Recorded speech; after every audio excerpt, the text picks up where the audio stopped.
মুক্ত বাতাসে মন খুলে দুটি কথা বলার জন্য আজকে আমাদেরকে পরিবেশ তৈরি করে দিয়েছেন। আলহামদুলিল্লাহ রাব্বিল আলামিন।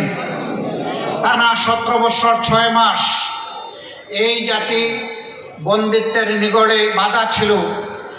মুখে ছিল তালা, হাতে ছিল হ্যান্ডকাপ, পায়ে ছিল বেড়ি। এদেশের 18 কোটি মানুষ ছিল মজলুম।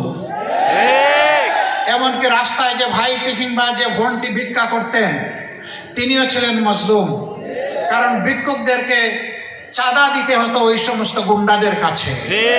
চাঁদা না দিয়ে তারা ভিক্ষা করতে পারতেন না।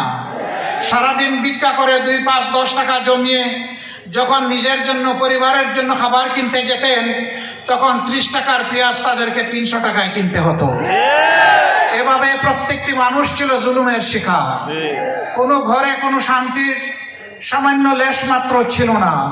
বাবা বেটা একসাথে বসে দুপুরের খাবার গ্রহণ করছে, তুলে নিয়ে ধরে নিয়ে বলা হয়েছে রাষ্ট্রের বিরুদ্ধে তারা ষড়যন্ত্র করছিলেন।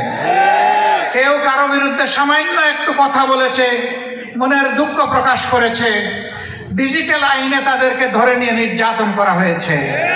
বিদেশের মাটিতে পড়ে একজন সাংবাদিক হয়তো এই সমস্ত স্বৈরতন্ত্র এবং অনাচারের বিরুদ্ধে কথা বলেছেন, তার তরতাজা বোনটাকে ধরে নিয়ে রিমান্ডে নিয়ে টানা হেঁচড়া করা হয়েছে। মাসের পর মাস তাকে জেলে রাখা হয়েছে।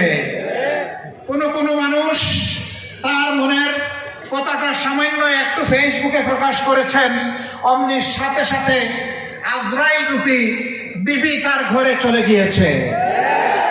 সম্মানিত বন্ধুগণ, এই 17.5 বছর বাংলাদেশের জনগণের জীবনে ছিল দুঃসহ কালো রাত।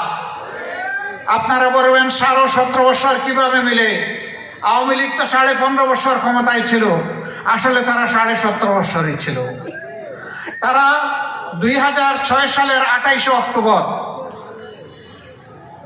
আওয়ামী লীগের নেত্রী শেখ হাসিনার নির্দেশে পল্টন সহ সারা দেশে লগি বইটার তাণ্ডব চালিয়ে শখানেক মানুষকে তারা হত্যা করেছিল। ফ্যাসিজমের সূত্রপাত ওখানেই হয়েছিল। স্বৈরতন্ত্রের পদধ্বনি ওখান থেকেই এসেছিল।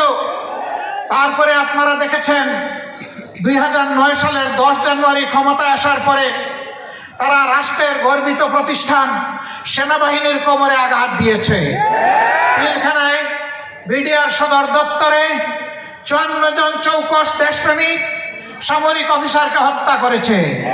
পরিবারের মহিলা সদস্যকে নির্যাতিত লাঞ্ছিত করেছে। তারপরে তাদেরকে হত্যা করে ড্রেনে ভাসিয়ে দিয়েছে। সেই হত্যাকাণ্ডের বিচার আজও হয়নি। অথচ বলি হয়ে সেনাবাহিনীর কোমর ভেঙে দেওয়া হয়েছিল। সেনাবাহিনীকে তাদের দায়িত্ব পালন করতে দেওয়া হয়নি। একই সাথে গর্বের আরেকটা বাহিনী সীমান্তের অতন্দ্র প্রহরী বিডিআর